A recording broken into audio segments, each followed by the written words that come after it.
Cais do Valongo é o útero do país. Por Dodô Azevedo, 12/7/2017.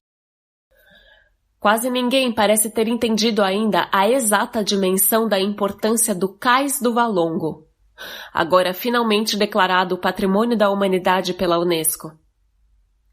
Desde descoberto, não é exagero dizer que o Cais do Valongo passa a ser o lugar mais importante do Brasil.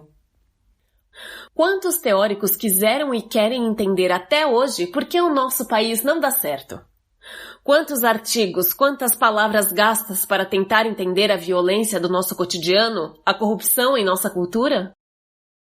Todas as respostas estão no Cais do Valongo. Na frase do antropólogo Milton Guran, o maior porto escravagista da história da humanidade. 1 milhão de pessoas trazidas da África para cá, entre 1811 e 1843. Proporcionalmente, comparado com os índices demográficos daquela época e hoje, um número atualizado de 12 milhões. Os que já chegavam mortos eram enterrados de qualquer jeito ali mesmo. Um enterro sanitário chamado Cemitério dos Pretos Novos. O maior porto escravagista da história da humanidade fica no Brasil. Isso explica desde o superfaturamento em obras aos assassinatos de poceiros no Pará. Desde a chacina no Carandiru, ao apoio da classe média ao regime militar e à recente popularidade do conservadorismo. O maior porto escravagista da história da humanidade fica no Brasil. A tragédia humanitária do Cais do Valongo também explica num piscar outro insolúvel mistério que tem exigido ginástica de nossos intelectuais. O de sermos o país da impunidade. Em Berlim, turistas fazem fotos ao lado do memorial do Holocausto. A imensa maioria dos nazistas foi identificada e punida, e o povo alemão morre de vergonha de seu passado. E os responsáveis pelo Holocausto brasileiro? Onde estão? No Jockey Club, aplaudindo o cavalo vencedor no Grande Prêmio Brasil? Superfaturando obras no metrô? Lucrando com religiões que cobram dízimo?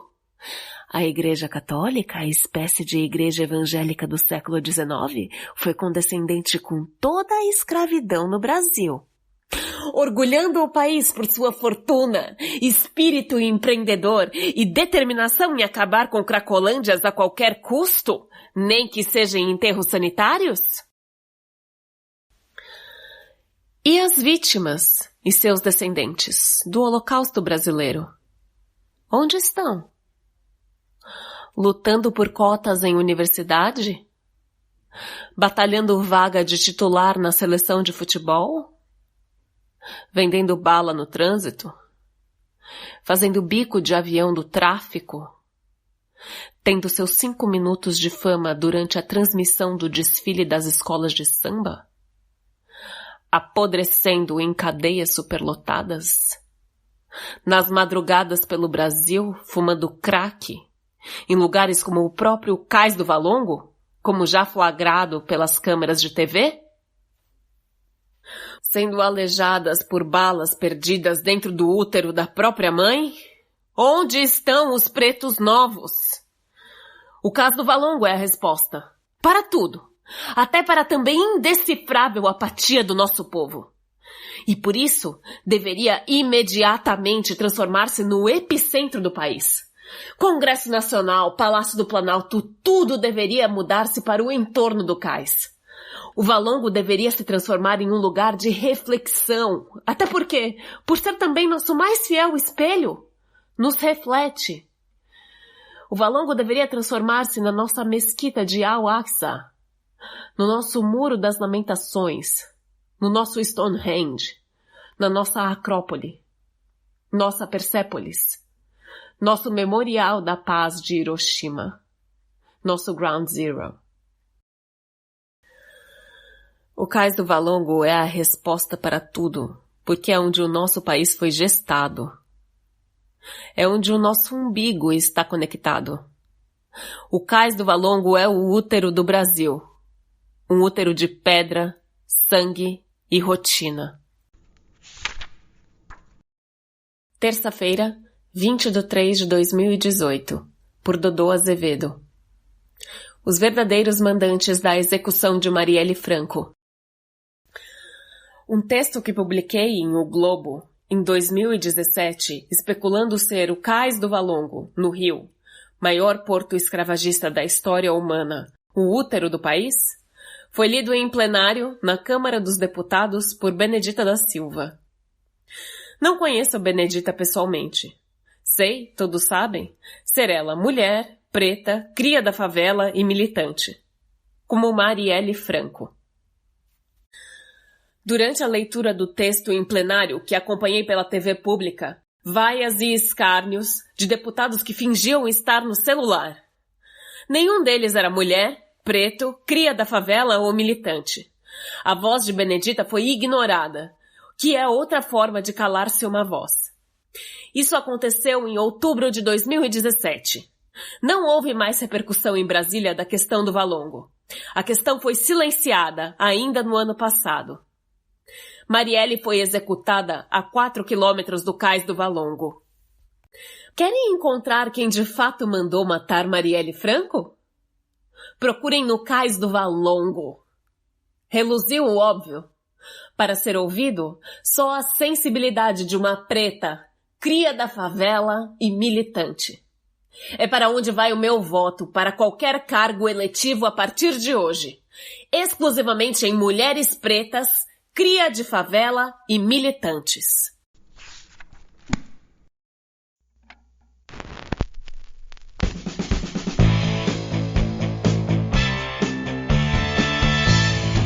Olá, esse é o podcast Filosofia Pop. Eu sou Murilo Ferraz e aqui comigo está o Marcos Carvalho Lopes. Hoje a gente recebe a Aline Hack, do Olhares Podcast. Ela que é advogada, especialista em contencioso estratégico civil e direito de gênero e é cofundadora, membra e diretora de projetos da Associação das Advogadas pela Igualdade de Gênero, Raça e Etnia. Esse é o nosso episódio número 55 e hoje falamos sobre o direito das mulheres. Depois de uma longa pausa, nós estamos de volta com o programa em 2018. Eu agradeço o carinho de todos que me desejaram uma boa recuperação e também agradeço a compreensão de todos pela demora que a gente teve para voltar com os novos episódios esse ano. Nesse episódio nós temos os textos Cais do Valongo é o útero do país e Os verdadeiros mandantes da execução de Marielle Franco, ambos de Dodô Azevedo, e os poemas Quem disse que era simples e Bons espelhos não são baratos, de Audre Lorde, todos interpretados pela atriz Maria Elisa.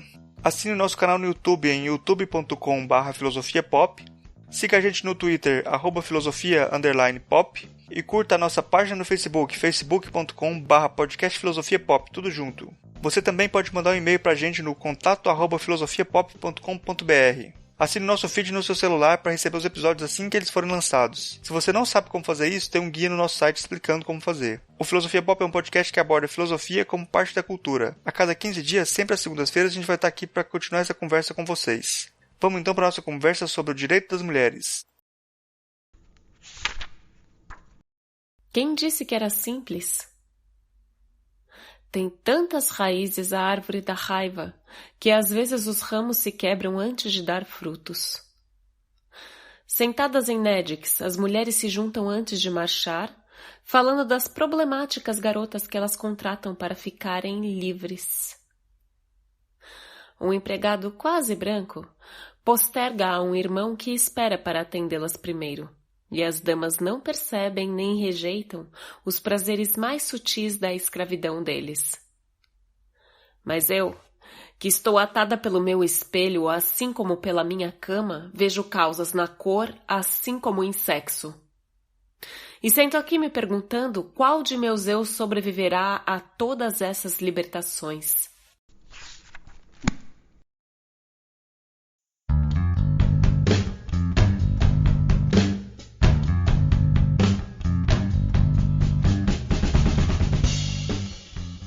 Hoje a gente recebe direto de Brasília a Aline Hack.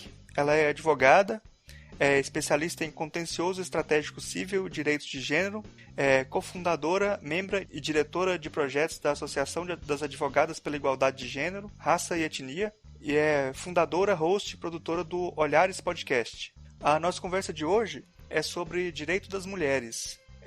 eu tinha conversado, nas conversas que eu tive com a Aline, a gente tinha falado sobre... A gente tinha conversado sobre a construção do direito das mulheres pelos movimentos sociais.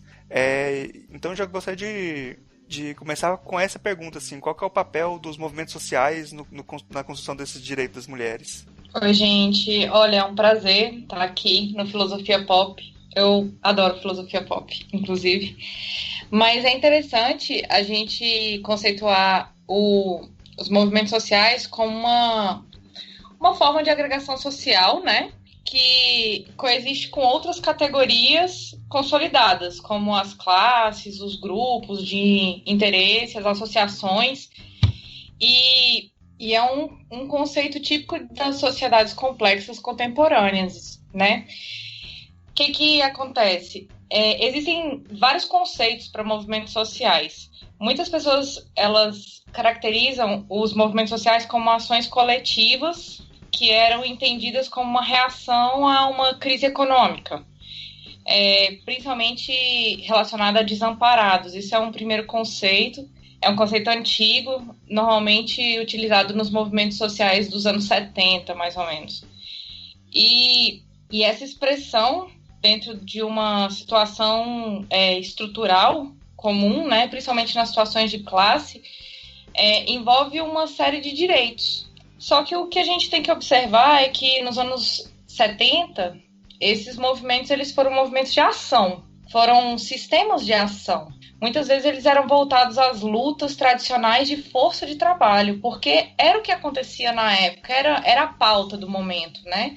Esses mecanismos eles diziam respeito mais uma parte prática da vida em sociedade. Não era visto como um movimento de dentro para fora. Eu gosto muito desses conceitos assim de movimentos de dentro para fora, sabe? É como se algo nascesse interiormente para depois se exteriorizar. E aí, uma coisa que se observa nesses movimentos da época dos anos 70 é que esses movimentos eles tinham uma identidade e tinham uma movimentação.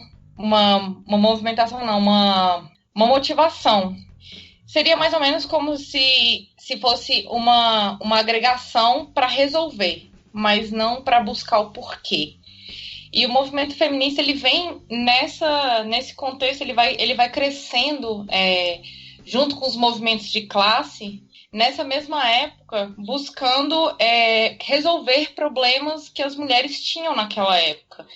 Então, os primeiros movimentos das mulheres, eles visavam justamente a mesma pauta dos movimentos sociais da época dos anos 70, que era um movimento de classe, era um movimento de trabalho, voltado para o trabalho, né? E a gente consegue observar muito bem pelos protestos que aconteciam nessa época. Teve a famosa queima dos sutiãs em praça pública, que também é um tipo de movimento, só que não necessariamente é um movimento social. Ele o protesto normalmente é uma ação social, né? E com isso, a conceituação dos movimentos sociais, ela começou a se estender um pouco mais, ela começou a ser um pouco mais trabalhada, começou a ser mais, como que eu posso dizer, estudada, né? Tem um autor muito importante da parte de movimentos sociais que eu gosto muito, que é o Sidney Terrell. Ele é um sociólogo e ele é um cientista político. E ele faz a distinção que existem movimentos, que são formas de opinião em massa, e organizações de protesto, que são as formas de organização social. E, por último, ele fala sobre os eventos de protesto como formas de ação. E conjugando todos esses conceitos que a gente consegue entender o verdadeiro sentido do movimento social. Porque a partir do momento que você conjuga a opinião, uma organização e uma forma de ação e uma ação propriamente dita, você tem um movimento social. E é assim que os direitos das mulheres eles foram se construindo aos poucos, sabe? Não, eu acho que essa definição que a Aline traz do feminismo como movimento social, pensando desse jeito, é muito interessante para a gente historicizar o feminismo e pensá-lo como um processo, né, de conquistas de coisas que acabam sendo tomado como naturalizado, né, coisas que foram lutas, né, e hoje essas lutas acabam sendo um tanto esquecidas se a gente não toma assim como um movimento histórico, né. Então, eu já vou tentar começar essa conversa já perguntando para a Aline sobre o lugar da mulher no Código Civil. Assim, a mulher sempre teve igualdade? Como é que foi essa luta por igualdade dentro do Código Civil brasileiro, né? É importante a gente pontuar que o Código Civil atual ele é de 2002 e o anterior a ele é de 1916. Ou seja, é muito anterior a essa própria contextualização dos movimentos sociais, né? E esses movimentos sociais na década de 70, que depois eles foram sendo trabalhados, né? Foram trazendo novas reivindicações. O Código Civil, ele não acompanhou inicialmente na verdade, quando essas movimentações começaram a acontecer aqui no Brasil de uma forma mais politizada, né? Porque eu vejo que muita gente tenta distinguir o movimento social de um movimento político, quando, na verdade, o movimento social ele trata disso, ele trata da ocupação da mulher, a ocupação dessas pessoas desprivilegiadas dentro de espaços de poder também.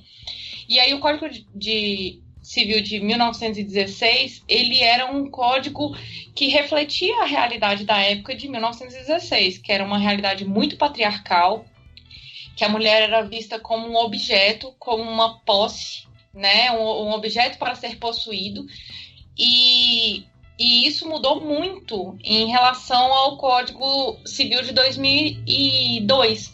Eu consigo pontuar situações porque, assim, o Código Civil, ele envolve relações privadas, ele envolve relações entre pessoas. Então, para a gente pensar o Código Civil, a gente tem que pensar relações dentro do contexto privado das pessoas, não na esfera pública, necessariamente. São relações privadas que se exteriorizam para a esfera pública. Então, são relações que foram se construindo e se moldando, como o casamento, ele é previsto no Código Civil, e aí, de 1916 para 2002, a gente teve muita diferença em relação ao casamento, entrou em vigor a lei do divórcio, né? Mudou a relação de comunhão de bens, o próprio contexto de casamento como algo que deixa de ser propriedade, deixa de ser um aprisionamento da mulher na esfera privada, que é a sua própria casa, ele modifica demais, passando a ser uma relação conjugal onde duas pessoas têm papéis parecidos, ou iguais, ou deveria assim ser. Né? Outra coisa que mudou muito é a questão do nome do cônjuge, porque no código anterior, somente a mulher adquiria o nome do cônjuge, né? Na verdade, tem até uma questão linguística nessa questão da alteração do nome da mulher, porque no início a mulher virava de sobrenome, e essa preposição de, ela, entendida linguisticamente, ela é uma expressão de posse. Então a mulher, antigamente, ela perdia o nome do pai, que para as relações privadas antigas era o legítimo proprietário dela, era o legítimo proprietário dela, da filha, para ser transferida a propriedade para outro homem, que seria o marido dela. Então ela deixaria de ser fulana, de sobrenome do pai, para fulana de tal. E ainda acontece hoje, você pergunta lá, você ouve o cara perguntando, fulana é de quem? Isso é terrível, né? Existe uma naturalização linguística que a gente precisa desconstruir aos poucos, né? E outra coisa que mudou muito em relação a essas relações privadas foi o planejamento familiar e a direção da sociedade conjugal, que foram pontos que a cultura foi alterando com o decorrer dos anos, que é a questão do planejamento familiar. Ela diz que é uma decisão do casal e não uma decisão da sociedade nem da família. Então ela restringe ainda mais a decisão à esfera privada, mais privada ainda, né? E a direção da sociedade conjugal, o novo Código de 2002, ele trouxe uma inovação que foi atribuir ao casal a direção da família, como se ambos tivessem a mesma responsabilidade sobre gerir a família, sobre a questão dos filhos, coordenar a vida dos filhos, tentando fazer com que houvesse uma igualdade de papéis dentro de uma esfera familiar, sabe? Tem algumas coisas que acho que é bom até frisar, né, disso que você está falando, dessa questão da posse, né? Porque hoje, quando fala assim de uma mulher, objetificação da mulher, é uma coisa muito... Eu acho que hoje se pensa muito mais numa coisa mais simbólica do que numa coisa de falar que era mesmo um objeto, né? Que, tipo, era mesmo uma posse, né? Não era um negócio assim de... Tipo, hoje parece até estranho, né? Parece até... Como que isso já existiu, né? Parece que é cultural e não era direito. Isso tava na lei, né? Tanto tava... isso tava tão preso na sociedade que existia a figura do dote antes, né? Que era o contexto do pai dar dinheiro para quem se casasse com a filha dele, né? Então tinham dotes disputados e a livre gestão da vida daquela mulher, como se o pai pudesse optar também com quem ela se casaria, com quem ela se relacionaria, como se ele pudesse escolher quem ela amaria, né? E a pessoa que seria apta para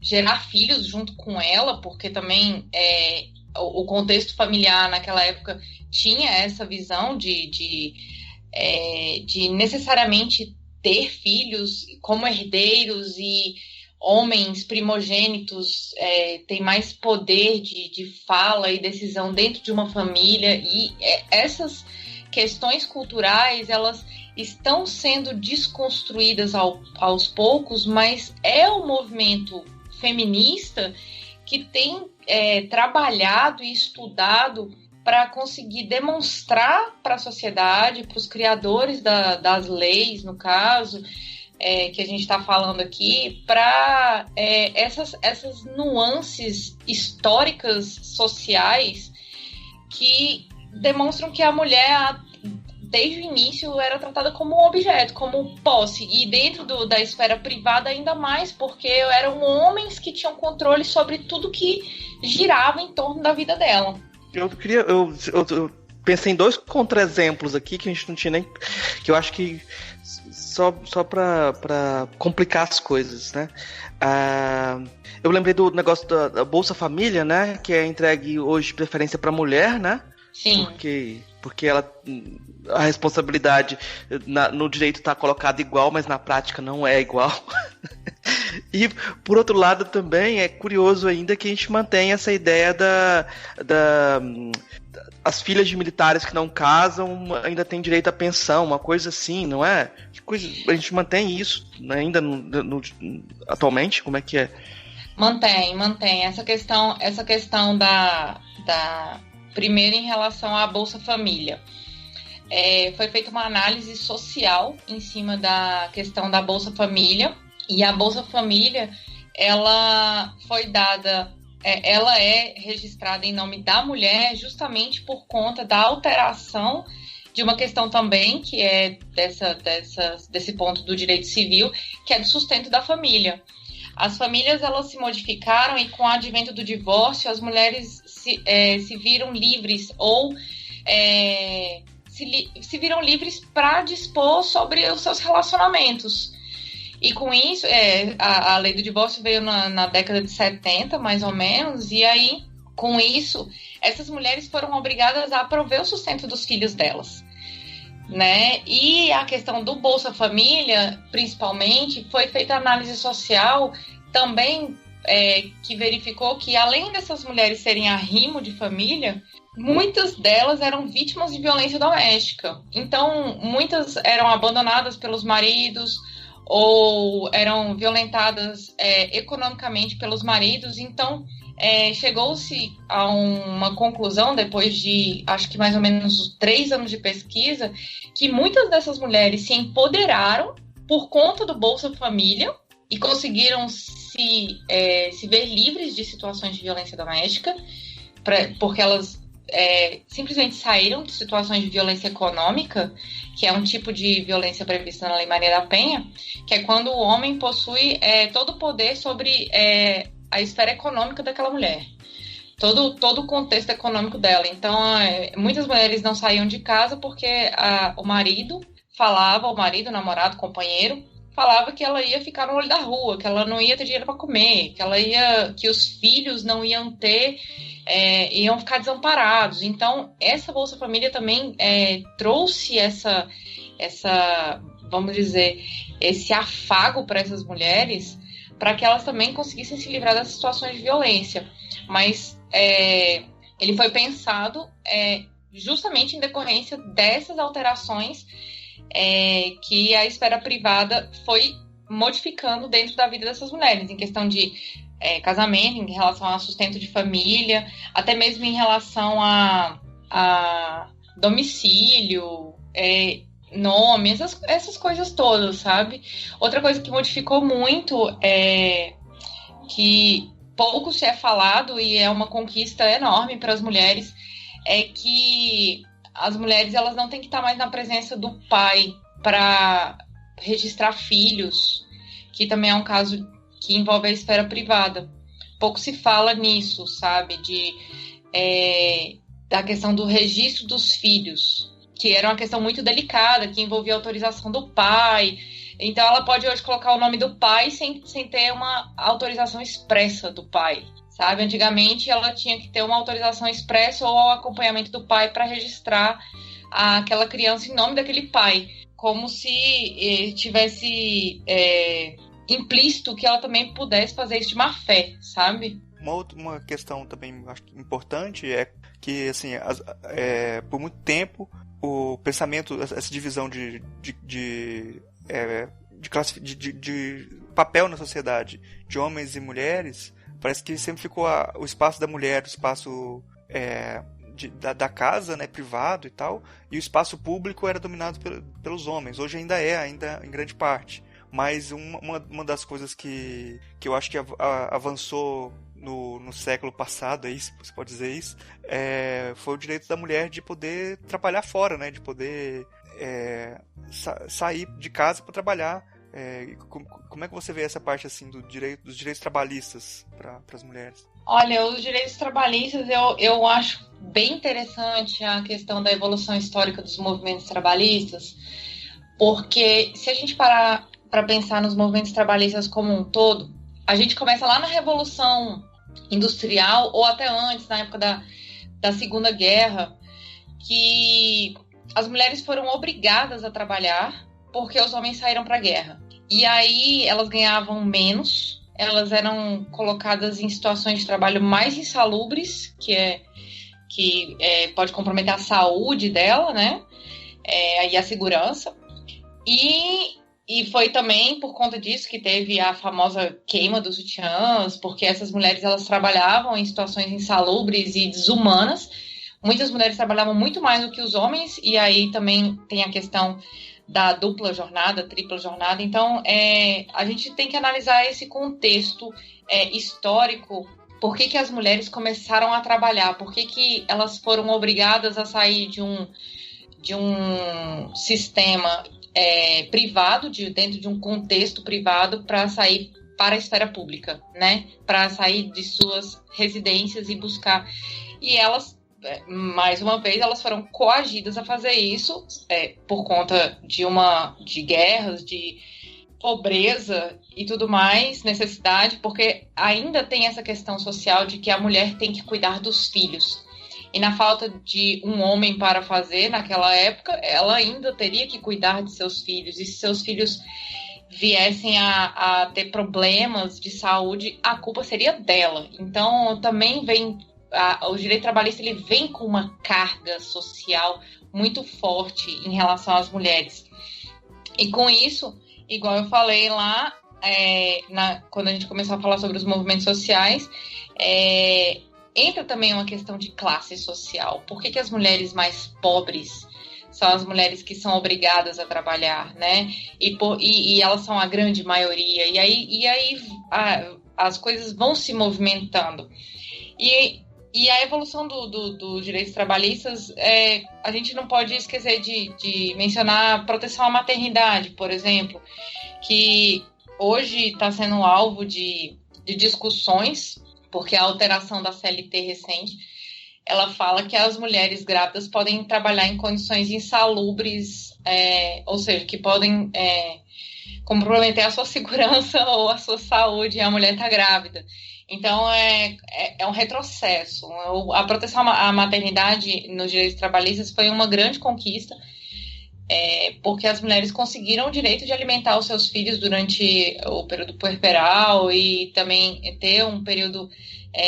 E isso também se desenvolveu por uma série de movimentos paralelos envolvendo outros direitos, como os direitos das crianças, que foram reconhecidos internacionalmente.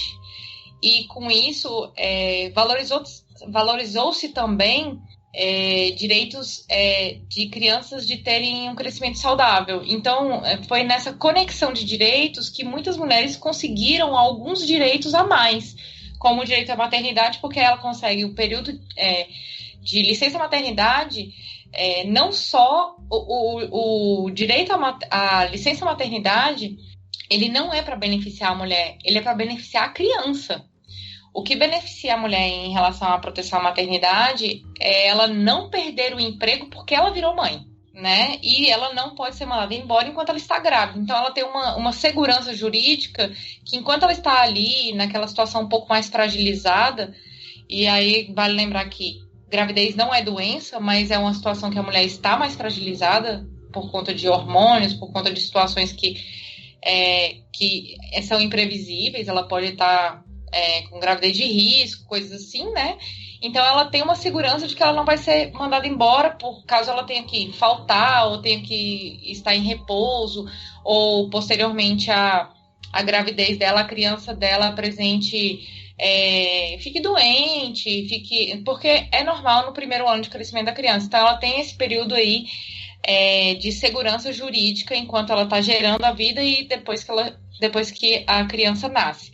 Outra coisa interessante, que foi uma conquista recente do movimento feminista, foi a licença paternidade, que é uma coisa interessantíssima, é um direito interessantíssimo, mas é um direito muito restrito, porque a partir do momento que o Código Civil ele defende que homens e mulheres têm iguais papéis na criação de uma criança, por outro lado, os direitos trabalhistas, eles negam esses direitos, porque o homem ele tem licença paternidade de apenas 1 mês, né? E, assim, isso se a empresa for signatária de alguns programas institucionais do governo, ela também ganha benefício fiscal. Então, vocês acabam percebendo que existe uma criação de contrapartidas para que os direitos das mulheres sejam respeitados. Então, ampliar a licença paternidade, ele também é uma forma de assegurar direitos para a criança que está ali.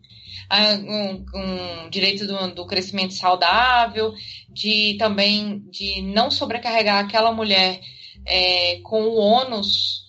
Eu acho que usar ônus é tão pesado, mas acabaria sendo o ônus de se encarregar do crescimento dessa criança nos 4 primeiros meses, enquanto o homem ele tem uma participação mínima. Mas, em contrapartida, isso também tira direitos do homem, do pai, do convívio familiar, de também usufruir direitos com a criança, de partilhar aquele momento. Então, e a única diferença entre uma mulher e um homem num período puerperal, que depois que ela tem filhos, é só a amamentação. É a única diferença. Todas as outras coisas podem ser feitas por homens e mulheres. Tanto faz, sabe? A criança, ela vai tomar banho, ela pode tomar banho com qualquer um dos pais, ela pode ser trocada por qualquer um dos pais, ela pode ser vigiada, tudo, sabe? Acompanhar o crescimento dessa criança. Então, a única coisa que diferencia é o período de amamentação, e nem por isso faz com que a mulher ela receba unicamente esse encargo de cuidar do crescimento dessa criança durante esses 4 meses, coisa que poderia ser partilhado. Uma outra coisa interessante, um outro direito interessante previsto pelos direitos trabalhistas é a licença para mãe adotante. Isso também veio pela carga dos direitos civis também, que é a questão da adoção e do reconhecimento dos filhos como filhos legítimos, filhos iguais. E a partir do momento que esses filhos foram reconhecidos como iguais de direitos, naturalmente uma mãe que recebe um filho, que é novidade, e aí independente da idade desse filho, ela tem direito a uma licença, que é para adaptação dela com essa criança.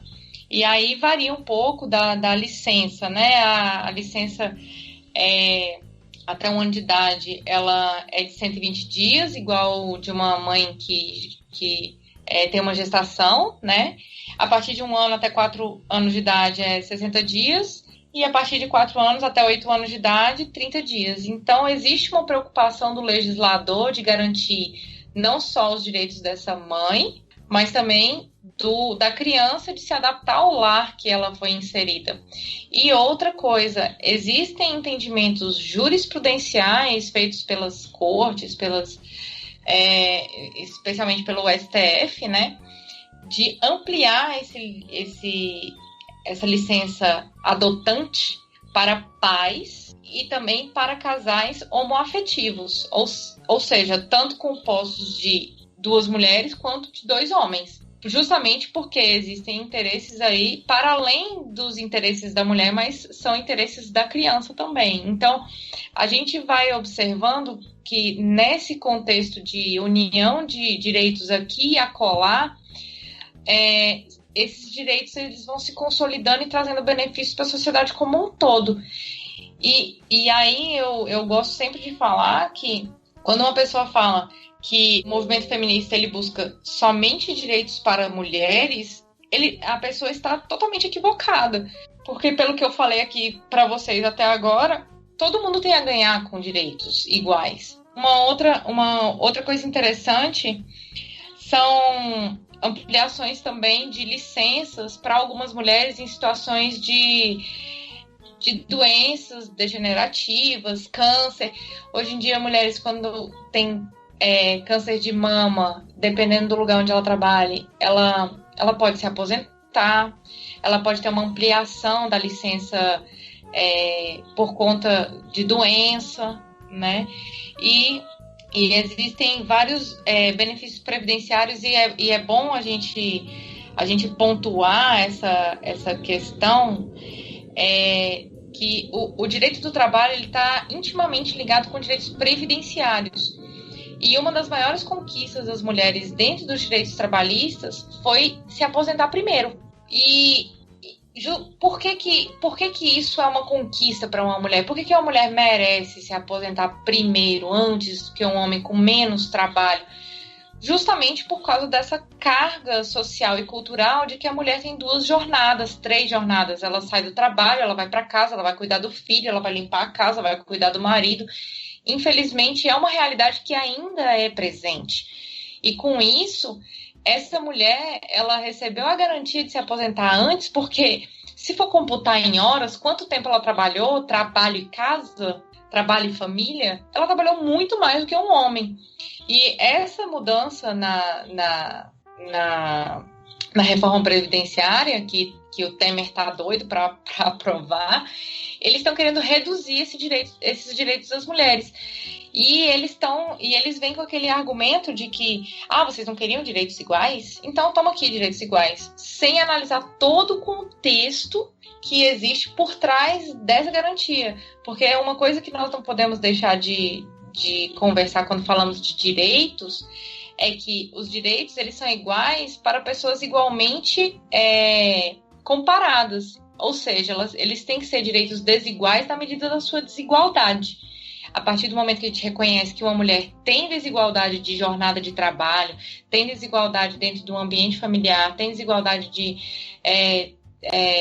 tem desigualdade salarial, a gente começa a pensar de uma forma mais igualitária dentro desses contextos.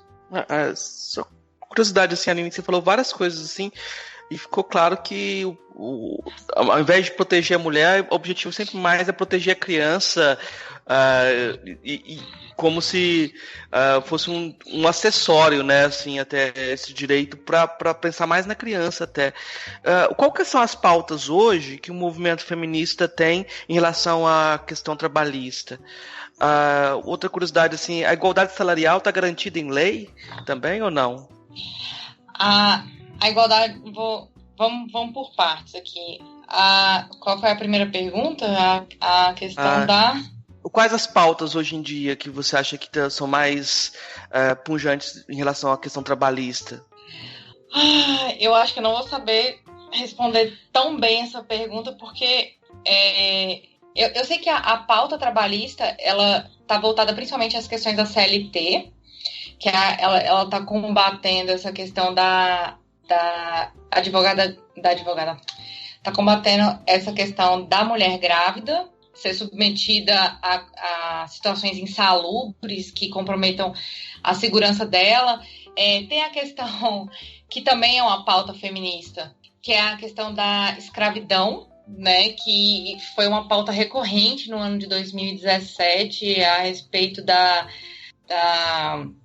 como que eu poderia dizer, da flexibilização dos horários de trabalho. E aí também parece que teve uma flexibilização a respeito do próprio conceito de trabalho, que trouxe uma questão de escravidão que não era muito falada há muito tempo, a questão de servidão. Uma coisa que eu acho importante a gente pontuar, Marcos, a respeito da questão do trabalho, é que, lamentavelmente, hoje as mulheres elas são o maior número de pessoas que estão enquadradas no mercado profissional informal. Ou seja, muitas dessas mulheres já não têm esses direitos justamente porque a situação trabalhista ela agrava a situação dessas mulheres. Uma outra questão que é uma pauta recorrente que é muito visível. Os direitos trabalhistas das mulheres eles são tão invisibilizados, que a trabalhadora doméstica ela foi a última dos trabalhadores a ter direitos. E são direitos menores do que direitos previstos a todo e qualquer trabalhador.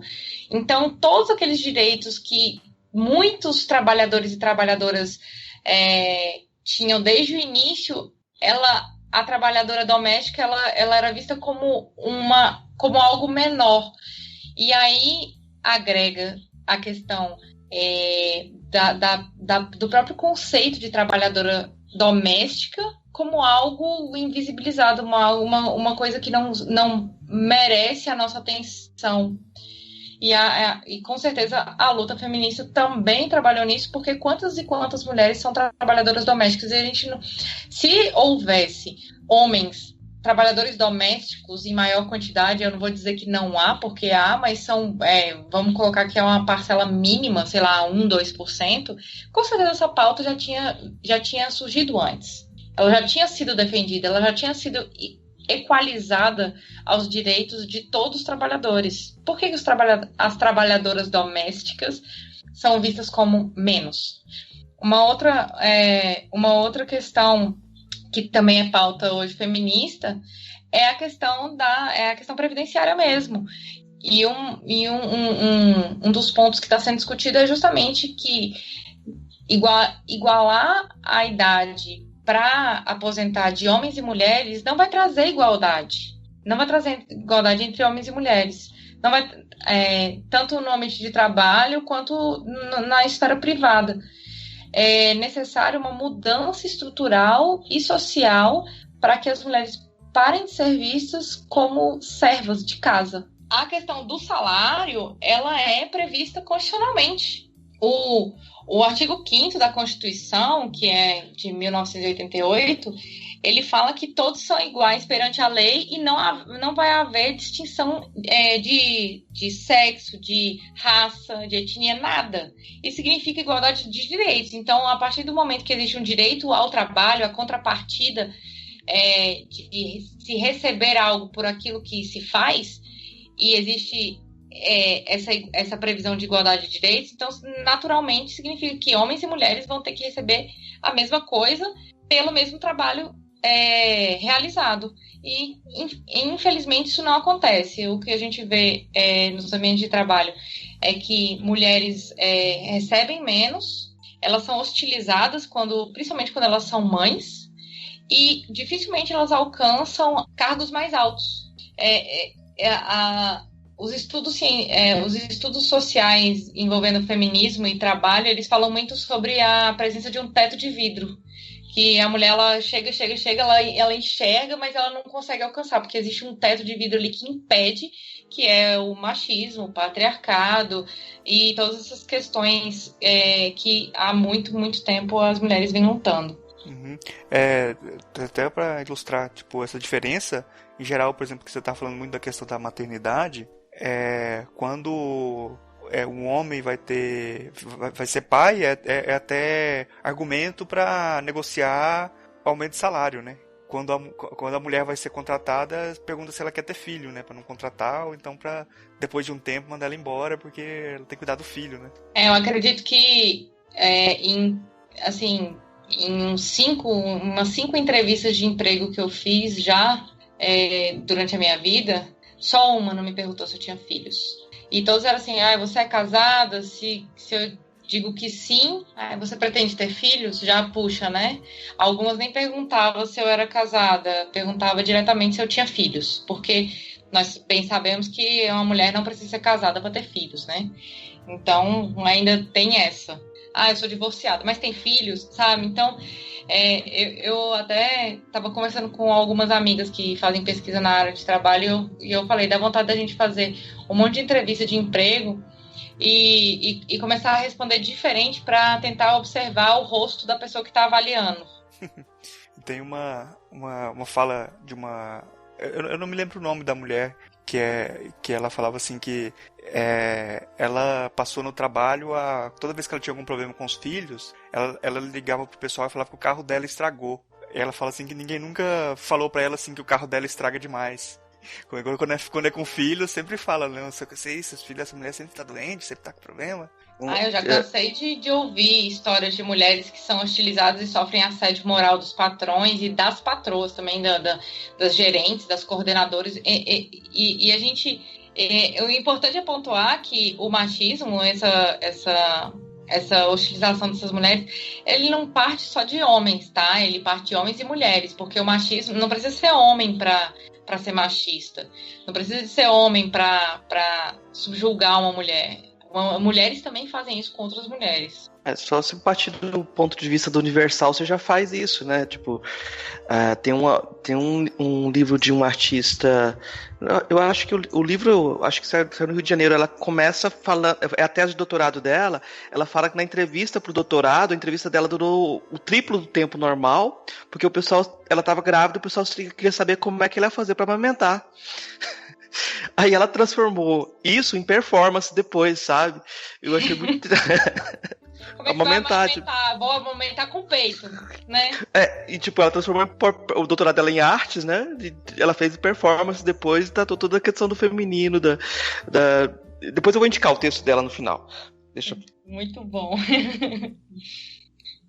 Não, e é importante a gente pontuar também que voltando à questão dos próprios movimentos, né, que esses movimentos, eles uma das pautas principais dos movimentos feministas é tentar mudar a vida das pessoas, acreditar que é possível mudar a cultura, é possível, porque a cultura ela está constantemente em adaptação, não é a sociedade que se molda a cultura, é a cultura que se molda a sociedade. Então, esses conflitos empíricos, né, que eu, na verdade, chamaria de na raça mesmo, são nesses conflitos que essas mulheres elas vão alcançando, seja por meio da questão da luta contra a discriminação por ser mulher, até a busca por uma distribuição mais igualitária no mercado econômico e também na política.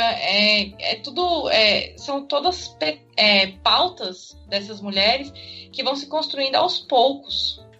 Você falou sobre os direitos, sobre a política também aí. Eu sempre me impressiono quando eu vejo a data de quando as mulheres puderam votar quando você vai ver nos diferentes países quando que começou, né? Que é muito recente. Hoje, assim, é tão normal, né? Tipo, a mulher votar e parece absurdo, né? Tipo, até muito pouco tempo atrás, nem o direito de votar as mulheres tinham. Como é que você vê assim, esses direitos políticos conquistados aí? Muita luta, né, com as mulheres. Esses movimentos políticos, eles são bem interessantes, porque voltando lá no direito civil, a mulher era uma propriedade, né? Era um bem, era um objeto. E quando os direitos políticos surgiram aqui no Brasil, que eles foram garantidos pela Constituição de 1937, se eu me recordo, os direitos eram garantidos da seguinte forma: olha, a mulher só pode votar se ela for casada e se o marido dela autorizar.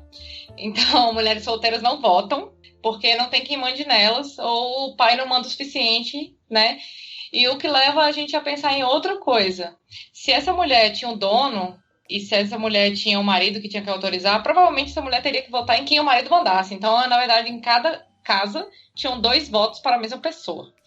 Então, existe aí um movimento, o movimento sufragista se fortaleceu muito na Europa, nos Estados Unidos, e um pouco desses movimentos depois, até mesmo dessa autorização de voto aqui no Brasil, as mulheres, antes da Constituição de 1988, elas pegaram muito substancialmente desses conceitos que essas sufragistas americanas e europeias estavam lutando.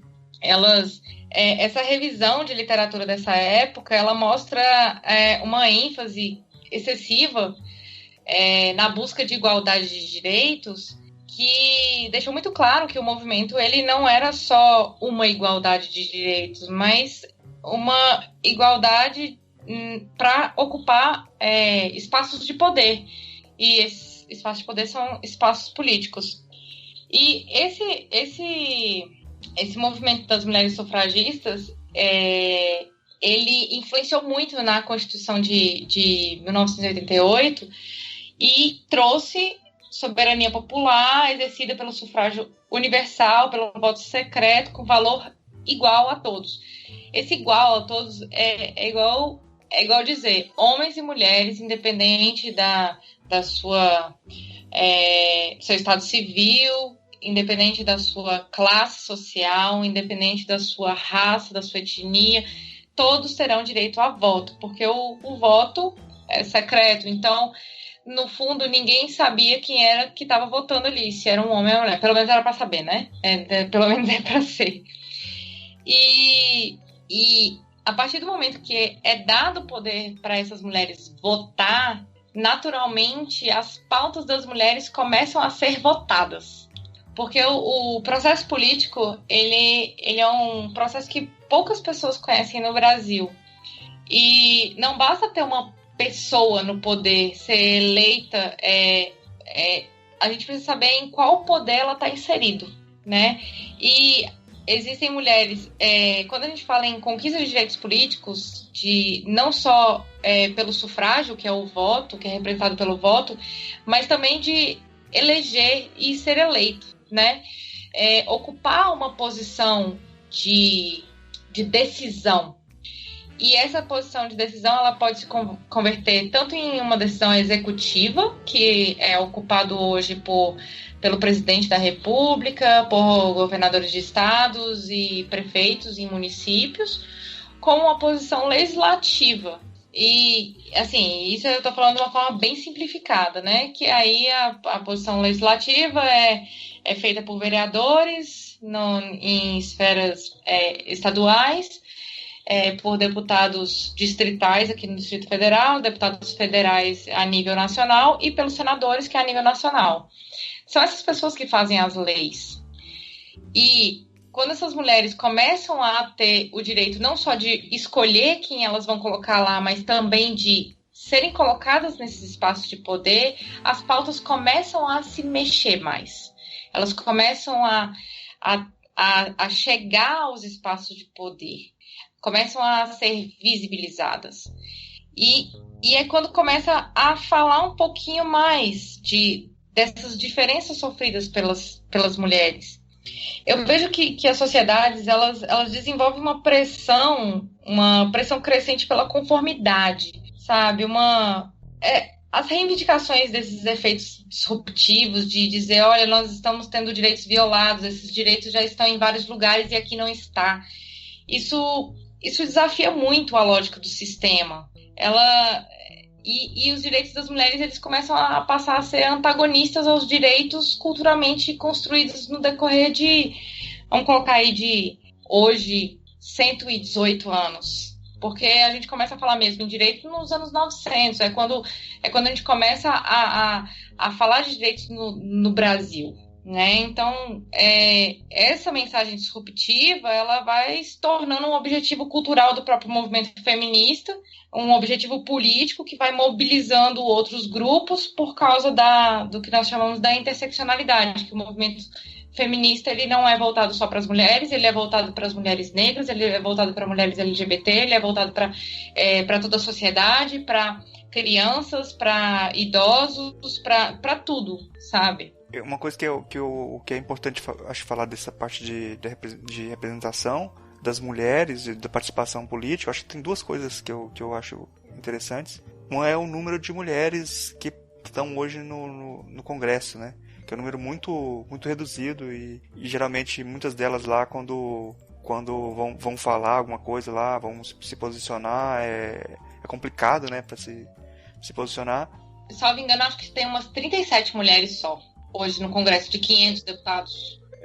E outra coisa é que eu acho que toda essa história que a gente tem acumulada de que o espaço da política não é um espaço das mulheres, ela gera também um efeito do desinteresse das mulheres, de muitas mulheres, de até discutir os temas políticos, assim, a política partidária mesmo, né, de querer discutir mesmo, de participar da própria até discussão, né, nem de ser candidato. Mas eu acho que tem muito mais mulheres que vão falar que não gostam de política do que homens.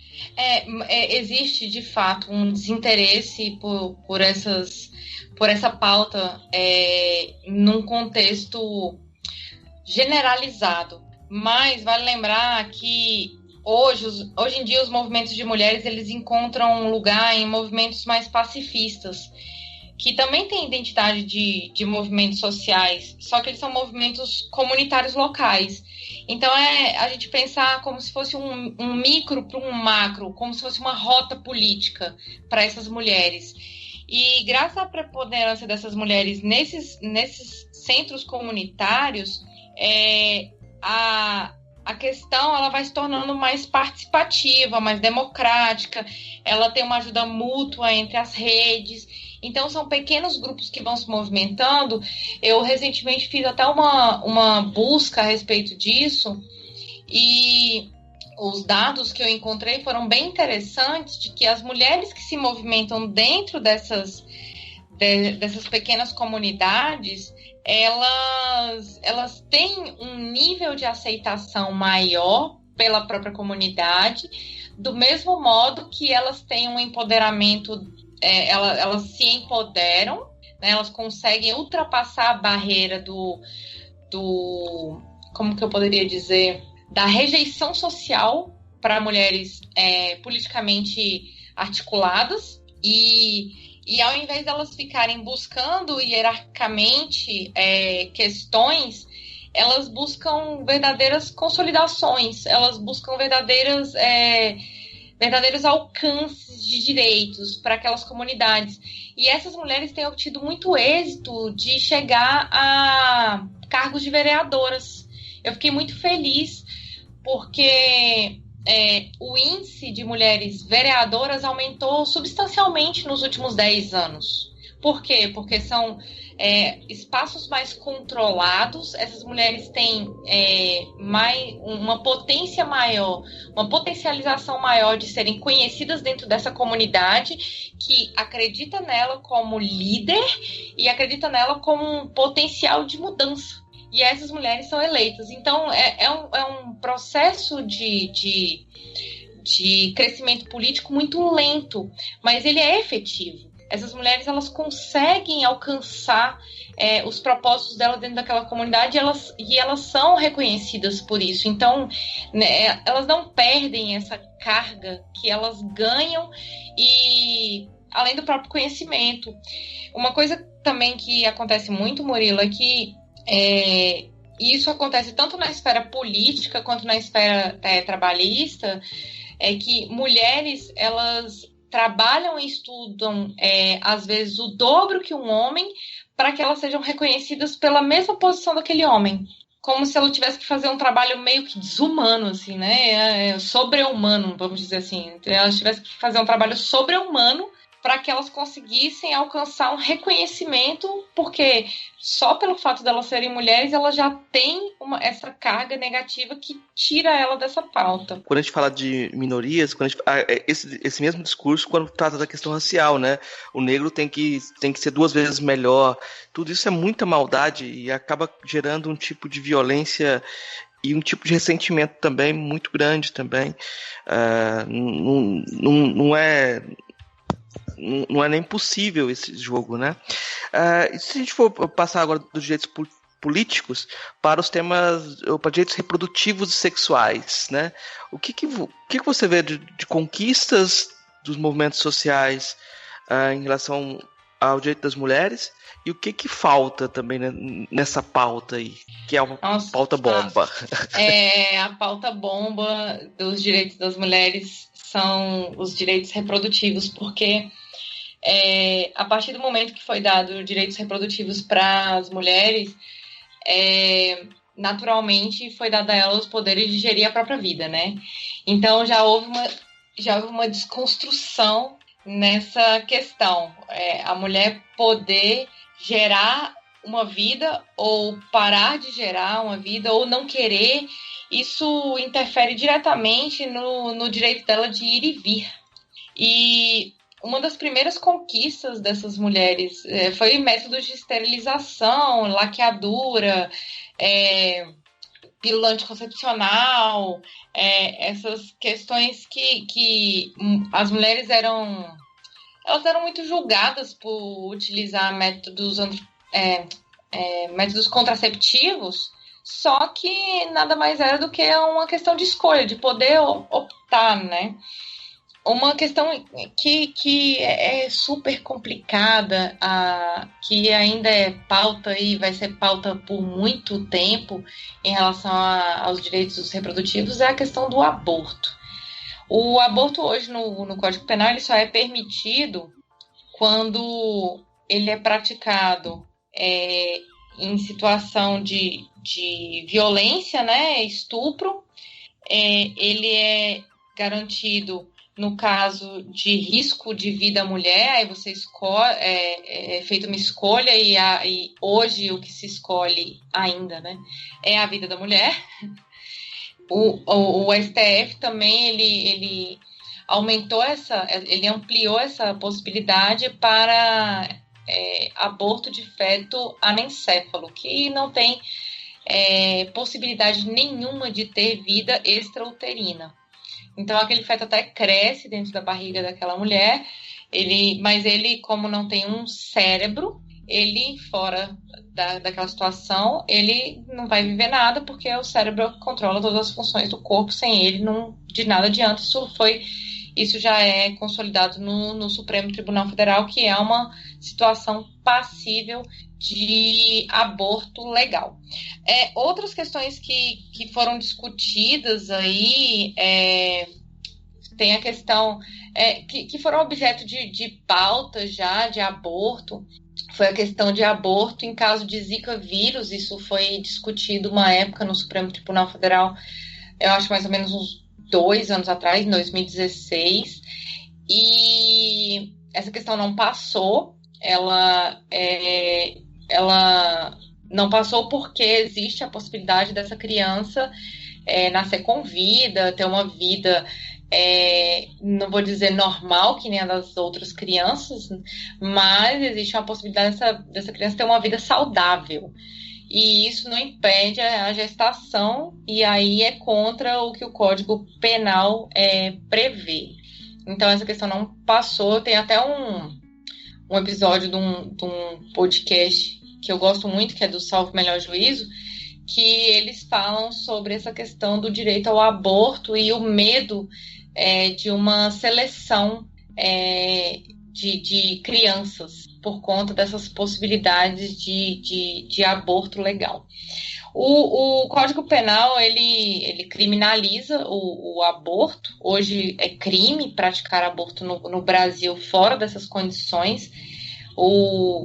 Ele pune a gestante, ele pune o médico se o médico for conivente, for acionado para essa questão.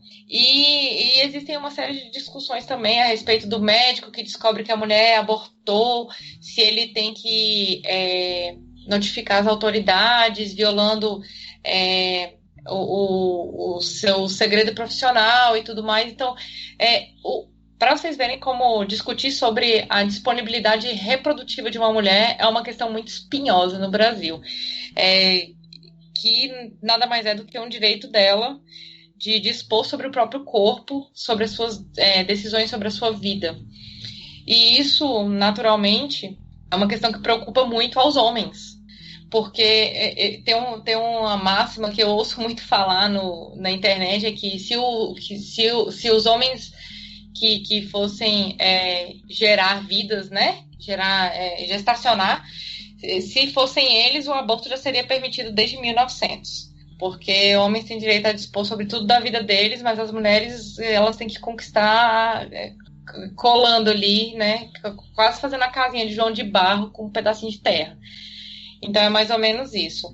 E uma coisa que é uma discussão absurda, e a gente vê muito isso nas redes sociais, é a dificuldade das pessoas entenderem a respeito do direito ao aborto, que é o direito da mulher não ter esse filho, sabe?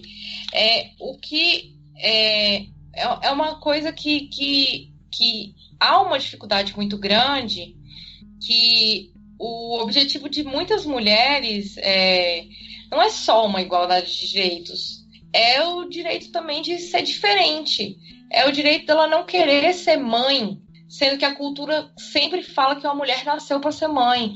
É o direito dela não querer se casar, sendo que a sociedade, ela diz que uma mulher que não se casa ficou para titia. E aí a dificuldade das pessoas entenderem que o direito ao aborto não é matar vidas, é o direito de escolha dessa mulher, é o direito dela escolher se ela quer ter um filho ou não, se o momento é apropriado para ela ter um filho ou não. Se ela não quiser ter nenhum filho, ok, mas apoiar esse direito não significa que você vai apoiar o aborto. Se acontecer com você, mulher, ou você, namorado, e a sua namorada ficou grávida, isso não é uma decisão fácil. Isso não é uma decisão fácil para ninguém, né? E aí, mas a pessoa tem que ter o direito dela escolher. Ela tem. E outra coisa que é muito difícil das pessoas entenderem é que métodos contraceptivos falham. Não é todo mundo, sabe? Métodos contraceptivos falham. Não é todo mundo que que quer ter filho e enfim, são questões muito, muito delicadas. E um exemplo disso aí é o famoso cavalo de Troia, que foi assunto para o ano inteiro do ano de 2017, que foi um projeto de lei, a PEC 180, projeto de emenda constitucional. O projeto de emenda constitucional ele só pode ser aprovado por 3/5 da Câmara ou do Senado e tudo mais, então ele tem um processo de votação muito lento, porque tem que estar todo mundo presente. E aí o que acontece? Eles falaram que isso chama cavalo de Troia porque o projeto inicial de emenda constitucional era um projeto interessante, era um projeto que visava ampliar a maternidade em situações, né, em algumas situações específicas de mulheres, acho que é a questão educacional e tudo mais. Só que aí o que aconteceu? Como acontece com qualquer processo legislativo, eles vão juntando as pautas similares. Então, só a título exemplificativo, tá? Quando a Lei Maria da Penha ela foi aprovada, eles conjugaram mais de 8 projetos de lei nela. Quando o Estatuto do Idoso foi aprovado, eles conjugaram mais de 12 ou 16 projetos de lei. Então, para esse projeto de emenda constitucional, eles foram conjugando tudo que tinha a ver com direitos reprodutivos de mulher, certo? A esse pedido inicial e tudo mais. E aí, dentro de um desses pedidos aí, se a PEC 180 fosse aprovada, existia um pedacinho ali que dizia que a vida começa quando a vida fosse gerada, ou seja, quando um espermatozoide fecundasse um óvulo. E com isso, você retira uma série de expectativas de direitos e atrapalha essas questões. Por quê? Porque a partir do momento que você fala que a vida começa na gestação, ali quando há o zigoto, a minha irmã que não esteja ouvindo esse episódio, porque ela com certeza vai me criticar bastante, porque ela é doutora em fertilização e genética, mas quando o espermatozoide chega ao óvulo, está fecundado. A partir do momento que a lei reconhece isso como um sujeito de direito, porque hoje a lei ela fala que existe não é uma visão concepcionista, é uma visão diferente, é uma visão que fala que existe a expectativa de direito para aquele nascituro, só que o nascituro ele só passa a ser um sujeito de direito quando ele nasce com vida. Então, existem algumas expectativas de direito, como direito a alimentos, que também foi uma conquista da pauta feminista. Direito a alimentos gravídicos, que chama. Que é quando a mulher está grávida, ela não tem como se manter, e aí ela chega para o pai daquele bebê que ela tá gestando ali, e ela fala, olha, eu preciso de alimentos. E aí ela entra com uma ação de alimentos para ela garantir os alimentos dela, que na verdade é dela, e do neném que está crescendo ali na barriga dela. E aí a diferença disso é falar assim, olha, o sujeito de direito não é a partir do momento que ele nasce com vida, é a partir do momento que ele tá lá dentro da barriga. Então, isso significa que todos os tipos de aborto vão ser homicídios, independente independente da justificativa. E existe também um projeto que chama Estatuto do Nascituro, que acho que também está no meio desse cavalo de Troia, que também diz que a gente consegue inferir que a partir do momento que você torna um feto com direitos, vários outros direitos desdobram desse, porque aí ele passa a ser um direito de uma criança e de um adolescente, ou de uma criança, né? Porque a criança é de 0, hoje, pelo Estatuto da Criança e do Adolescente, uma criança é de 0 a 8 anos. De 0 a 8 anos, eu acho. Se alguém souber mais de época do que eu, me perdoe se eu não estiver errado, mas eu acredito que é de 0 a 8 anos. Então, a partir do momento que essa criança, ela tá ali como um zigoto, ela passa a ter direitos. Então, como eu falei anteriormente, os direitos das mulheres grávidas, eles acabam batendo, né, com o direito das crianças e adolescentes. E aí, o Estatuto do Nascituro, ele prevalece o direito da criança e adolescente. E aí, no caso da criança, né? Prevalece o direito da criança. Com isso, essa criança tem direito a um nome, reconhecimento de paternidade, crescimento saudável, vários direitos inerentes às crianças. Com isso, imagina se essa mulher for estuprada. E a criança, ela tem direito a saber quem é o pai dela. Porque a partir do momento que a mulher não pode mais abortar essa criança, ela foi vítima de um estupro, essa criança ela passa a ter direitos a crescer, a sair, a ir para o mundo. E aí ela tem que ter direito à identidade dela. Então, acabam confrontando com vários direitos e imagina a violência psicológica que essa mulher vai sofrer de gestar uma vida que é indesejada, que foi fruto de uma violência sexual, por exemplo. Eu fico pensando também que qualquer dificuldade que ela tiver no parto, ela pode ter um processo, né? Sim.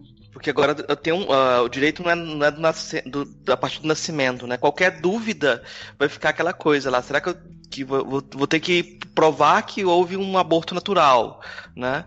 Exato. E hoje, quando uma mulher sofre um aborto natural, que é muito comum de acontecer nos 3 primeiros meses, inclusive, ela chega lá, às vezes ela nem sabe que tá grávida, sabe? Ela chega lá e vai fazer um processo que é super doloroso, que se chama curetagem, que é uma raspagem dentro do útero dela.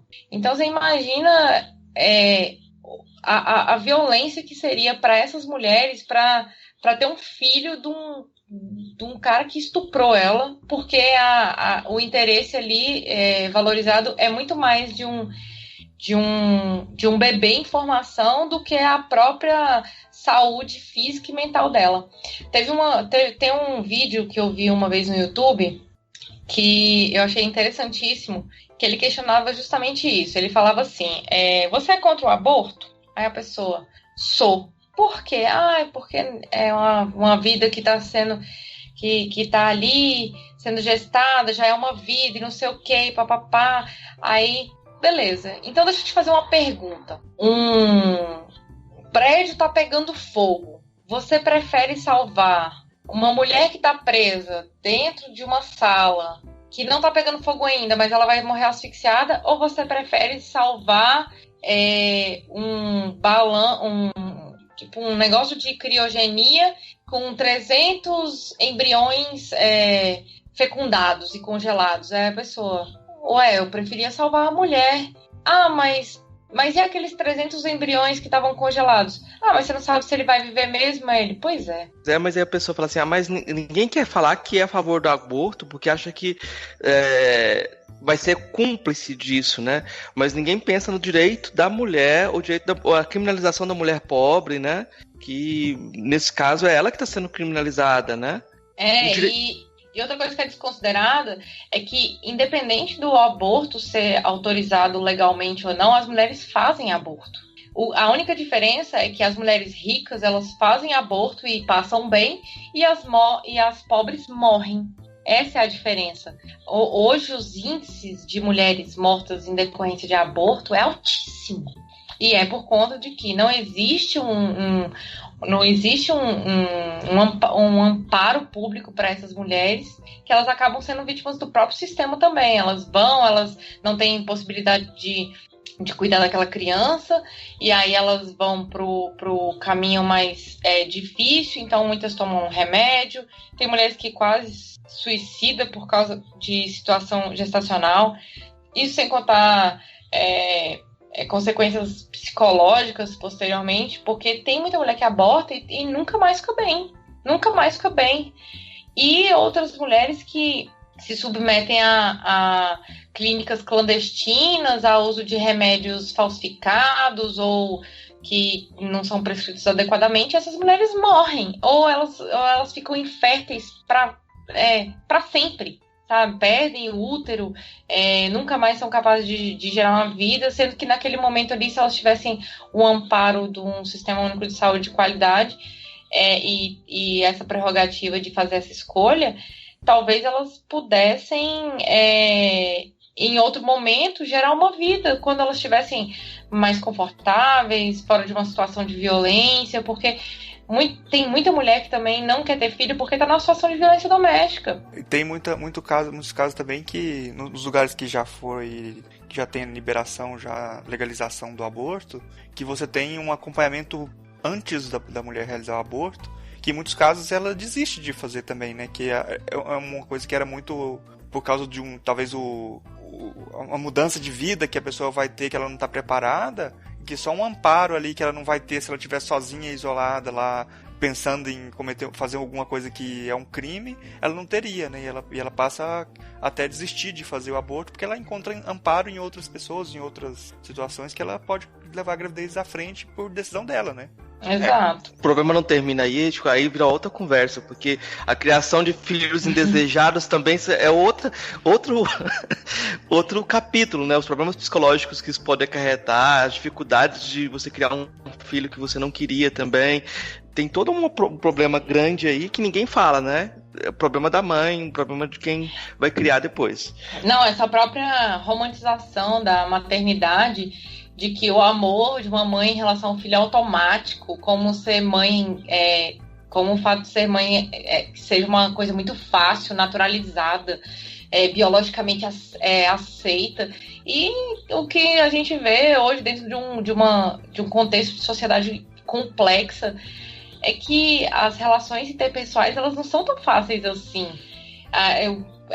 Existe uma necessidade da gente desconstruir essas falácias biológicas aí, de que é muito mais fácil para uma mulher ser mãe do que para um pai, sendo que hoje a cultura, a sociedade, a própria complexidade das relações humanas, ela já mostra o contrário pra gente. Aí a gente podia até discutir a roda, né? Que antigamente você tinha a roda na igreja, né? Você não queria o filho, colocava ele na roda ali, tudo bem, né?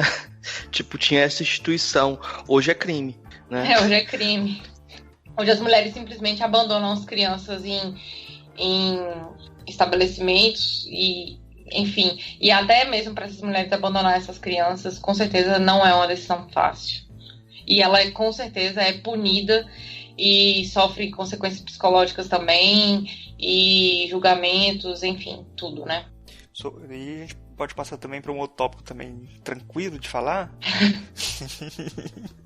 que é sobre a violência contra a mulher, né? Que tem, acho que um dos avanços que a gente teve aqui no Brasil foi a Lei Maria da Penha, né? Mas ainda tem muito, acho que avançar ainda nesse sentido.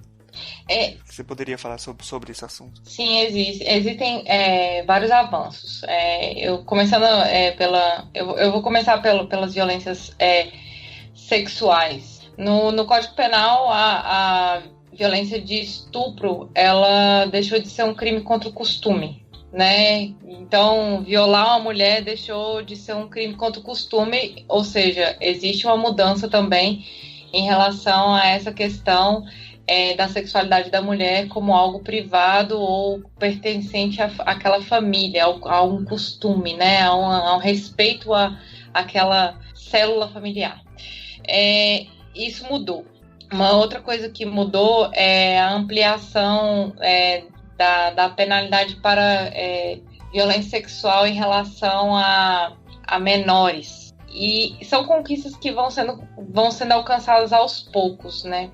Lamentavelmente, hoje, a cada 11 minutos, uma mulher é estuprada. 11 minutos. A cada 5 minutos, uma mulher é morta no mundo. É isso mesmo, no mundo. Então, os índices de violência contra a mulher, eles são altíssimos, é uma pauta urgente das mulheres.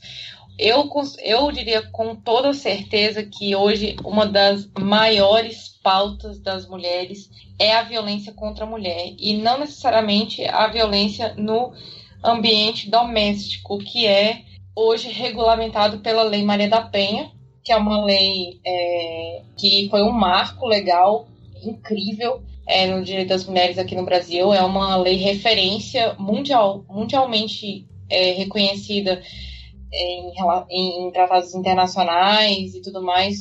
Quando tem as convenções da ONU, ela normalmente é mencionada como uma lei que deve ser referência para o mundo todo. Só que o que não é visto foram os percalços para que essa lei chegasse onde ela chegou, que a Maria da Penha, que é a pessoa que leva o nome, a lei, ela é uma pessoa que quase morreu por conta de violência doméstica, e ela solicitou ajuda ao judiciário diversas vezes, e a lei não é usada ainda adequadamente, por conta de uma série de fatores. Existem 3 fatores principais na Lei Maria da Penha hoje, 3 problemas principais. O primeiro principal problema dela é que ela é reduzida à esfera penal, sendo que ela é uma lei interdisciplinar. Então, a lei ela tinha que ser interpretada como uma relação familiar, interdisciplinar. Ela envolve questões de guarda, de casamento, divórcio, união estável. Ela envolve questões de dinheiro, de patrimônio, de alimentos, de interesse de menores. Ou seja, tudo que envolvesse uma violência doméstica, ele tinha que ser tratado de uma forma interdisciplinar a fim de solucionar todos os problemas daquela família. E se a solução fosse um divórcio, já teria uma separação do patrimônio do casal, já teria a definição da visita dos filhos se tivesse filhos e, consequentemente, a guarda, essas coisas. Só que a lei é reduzida à esfera penal. Como ela é reduzida à esfera penal, existe uma tendência maior de criminalizar do que de resolver. E com isso, a lei ela não é aplicada tão adequadamente assim. Um outro problema que é enfrentado não só pelos juizados de violência doméstica, mas também pelas varas criminais que envolvem algum tipo de violência contra a mulher e não necessariamente na esfera doméstica, a aplicação da lei e o entendimento dos magistrados de uma forma muito conservadora. E não só dos magistrados, mas existe um despreparo coletivo quando se trata de cuidar de mulher. E aí nós vamos desde a delegacia da mulher, ou uma delegacia simples que recebe essa mulher, que ela foi vítima de um abuso sexual, de um estupro, de um homem ejaculando nela no ônibus, algo assim, e a primeira coisa que se pergunta para essa mulher é: você tem certeza? Ou então, com que roupa você estava? Ou então, o que você fez para que a pessoa agisse dessa forma? Então é questionada a legitimidade daquela vítima de noticiar uma violação, como se existe um instinto culpabilizador dessa vítima. E isso acaba, com o perdão da palavra, acaba broxando as mulheres para fazer qualquer tipo de denúncia. E aí o delegado também acaba coagindo essa mulher e, às vezes, para essa mulher ver uma solução para esse problema, acaba virando uma via crucis para essa mulher, porque ela, às vezes, tem que repetir o mesmo fato várias vezes, então ela fica revendo aquilo na cabeça dela. Ela não tem credibilidade para dizer uma vez só e tá bom, sabe? Ela tem que repetir, ela repete pro agente, ela repete pro delegado, ela repete pro promotor, ela repete, sabe? E aquilo ali, e qual a consequência psicológica que aquela mulher vai ter? Então existe essa questão. E uma última questão que eu acho gravíssima, e aí ela volta-se exclusivamente para as varas de violência doméstica e para situações privadas, é a necessidade de se fazer uma justiça restaurativa e de paz em casa, ao ponto de quererem mudar as varas de violência doméstica para varas da paz em casa. E aí eu fico me perguntando, que paz, né, que a pessoa quer restaurar? Porque aquilo ali não é um lar há muito tempo. As relações ali, elas estão desestabilizadas, elas estão prejudicadas. Muitas vezes aquela mulher, ela não tem condição nenhuma de viver com aquele companheiro mais. Aquelas crianças, elas precisam ser realmente afastadas de um pai agressor, de um padrasto. Porque uma coisa que pouco se fala, mas que os números estão aí para provar, é que a maioria das vítimas de estupro envolvendo vulneráveis, e aí eu vou colocar crianças e adolescentes até 14 anos, são praticadas por pessoas da família. São pais, são padrastos, são tios, são irmãos, são amigos da família que têm acesso àquela vítima, que têm a confiança dela e que violam ela inúmeras vezes. Então aquela vítima, às vezes, ela não é violada só uma vez, ela é violentada e violada 1, 2, 3, 4 vezes. E aí ela chega emocionalmente desestruturada dentro de um lugar que deveria oferecer para ela uma possibilidade de se buscar uma punição para isso, um julgamento a respeito disso. E aí ela vê pessoas despreparadas, ela vê profissionais que lidam com o direito, mas que são notavelmente conservadores, e ela se vê numa situação da própria culpabilização dela como vítima. E aí a vítima muitas vezes se pergunta: aonde foi que eu errei? Ou então a sociedade também culpabiliza essa mulher, dizendo que ela estava se comportando de uma forma inadequada, como se existisse uma forma padrão adequada de se comportar.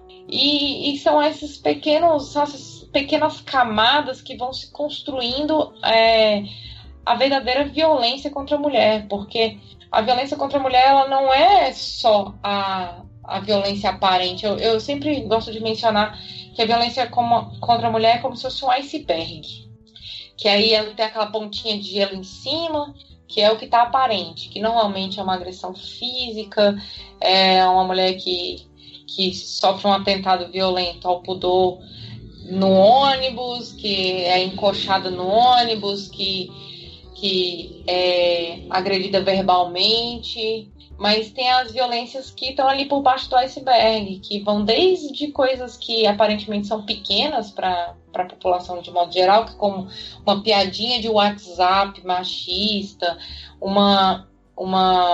um comentário sobre a aparência daquela mulher, até situações um pouco mais extremas, mas que não aparecem muito, como o racismo, a gordofobia, a manipulação psicológica, que é uma violência difícil de ser identificada sem uma busca, sem uma investigação a respeito da vida daquela mulher. Às vezes isso é invisibilizado.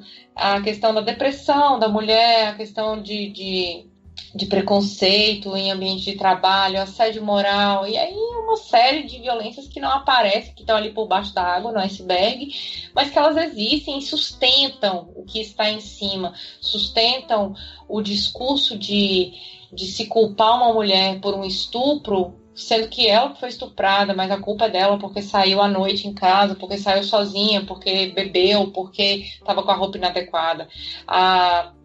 Aquele fundo do iceberg pesado, duro, sustenta uma situação de violência doméstica daquela mulher que não cuidou bem dos filhos, que não serviu o marido, que trabalhou, que chegou tarde em casa, e uma série de outros fatores envolvendo uma situação familiar, né, da esfera privada. Ou aquela menina, imagina a culpa que uma mãe sente quando descobre que uma filha foi violada, foi estuprada por alguém da família. Aquela mulher, ela se culpa o resto da vida.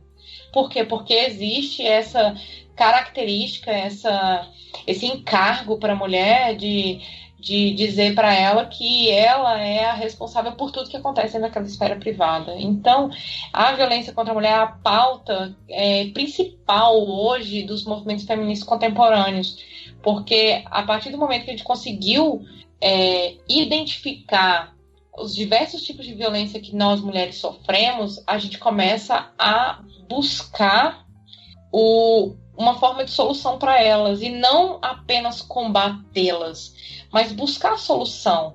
E a partir do momento que a gente começa a buscar essa solução, essa causa, começa a estudar o que há por trás disso tudo, que a gente começa a alcançar os verdadeiros direitos.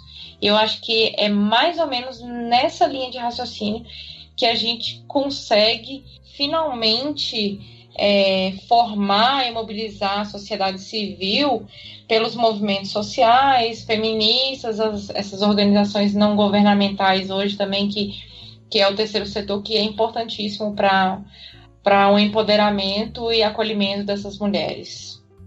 Uma coisa que você falando, Aline, que eu acho que é muito importante é também levar em conta se a gente está tendo notificações, os casos não notificados a gente não consegue nem imaginar a quantidade. Porque uma das coisas que a violência provoca é a destruição da possibilidade da própria linguagem, da representação daquilo, a vergonha que isso gera também, né? De você externalizar isso também.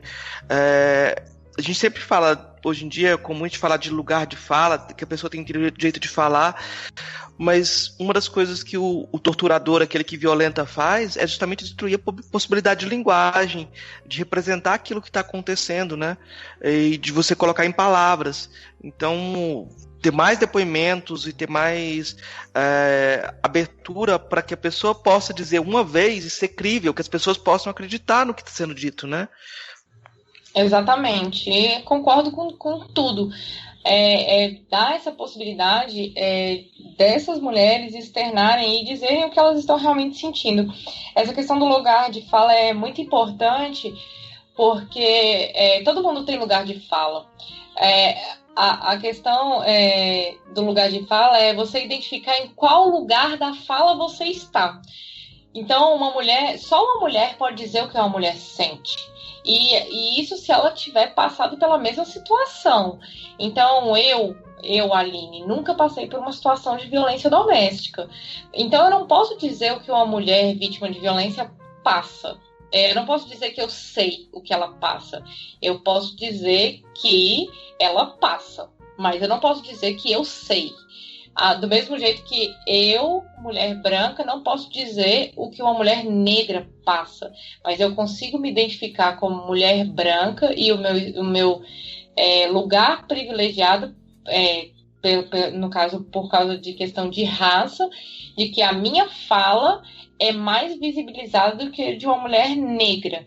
Então, se a gente começa a fazer, a gente vai começar a decupar aí esse espaço de fala, a gente consegue localizar qual é o real espaço de fala de cada um e qual é a possibilidade e o alcance dessa fala. Eu posso falar em nome de uma mulher negra para defender o direito dela? Posso, mas eu nunca posso dizer o que ela sente e o que ela passa. Do mesmo jeito que um homem não pode dizer o que uma mulher passa, o que uma mulher sente, o que ela sofre. Ele pode reconhecer-se no seu local de privilégio masculino para identificar que essa mulher realmente passa por isso. E como ele pode ajudar. Então, hoje existe uma preocupação muito grande da esfera pública de falar o que a mulher sente, sendo que são, 480 homens no Legislativo, no caso na Câmara dos Deputados, falando que as mulheres devem fazer, devem sentir, quando existe ali uma pequena minoria de mulher, uma pequena parcela, fatia de deputados esperneando, gritando, dizendo que aquilo ali que eles estão pensando está tudo errado. Porque eles nunca passaram, eles não sabem qual é a dor de uma mulher, de ter que abortar, de apanhar em casa, de chegar em casa e ser obrigada socialmente a cuidar daquele filho, e se acontecer alguma coisa com aquele filho, ela vai ser eternamente culpada pela sociedade por não ter cuidado do seu filho. Eles não sabem o que é isso. Eles não sabem o que é essa culpa que todas as mulheres carregam a partir do momento que tomam determinadas decisões ou ações. E nós, mulheres que buscamos pelos direitos de outras mulheres e da sociedade em geral, para a gente transformar a sociedade numa sociedade mais igualitária, nós, mulheres que estamos em busca disso, pelos movimentos, a gente sabe exatamente todo tipo de violência que a gente sofre também por sermos agentes de modificação social, porque não é fácil. A gente fez uma pauta enorme aqui com a Aline, ela deve estar... Deve estar cansada já. Não, é uma pauta que é cansativa também, até porque os argumentos as coisas são muito sérias e você acaba se envolvendo muito naquilo que você está dizendo, né? É desgastante também, tudo isso. E é muita coisa também, acho que cada tópico aqui dá uma conversa grande também, de muito tempo, né? A gente não tem como esgotar esse assunto. Você ia falando, Aline? Não, era justamente isso que eu ia falar. Dá pra gente fazer, tipo, um episódio sobre cada tópico desse que a gente falou. Bom, então aqui no final a gente tá com a proposta aqui de sempre fazer as mesmas 3 perguntas pra convidada ou pro convidado, né? E depois no final, mais pra frente, a gente fazer um apanhado delas e tal. Uhum. Acho que a primeira pergunta é: o que é filosofia? No meu contexto de vida, filosofia é a ciência que estuda o saber. Mas eu acho que a filosofia, além de tudo, ela é um modo de estar no mundo. É um modo de pensar o mundo. E é um modo de estudar o mundo.